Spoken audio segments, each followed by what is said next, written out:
Gjermania s'ja vlen më? Atëherë pse vetëm vitin e fundit janë regjistruar mbi 1.2 milion emigrantë të rinj, më shumë se çdo vend tjetër në Evropë. Le të flasim me numra.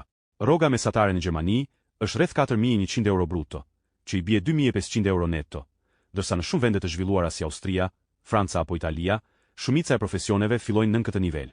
Shëndetësia?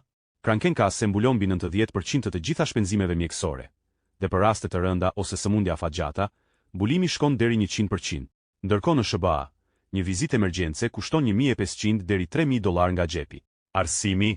Universitetet publike në Gjermani janë falas, ndërsa në Angli një student paguan mbi £10.000 në vit, dhe në SBA mbi $30.000. Pushime?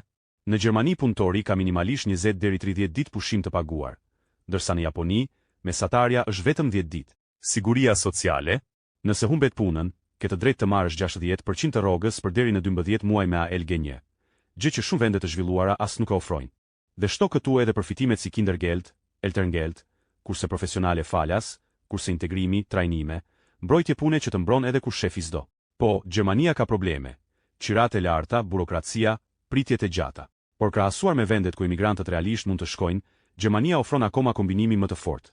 Rroga të qëndrueshme, shëndetësi falas, arsim falas, mbrojtje sociale dhe mundësi ngritjeje.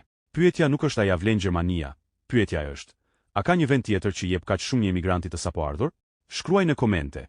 Sipas teje, cili është problemi më i madh i jetesës në Gjermani sot?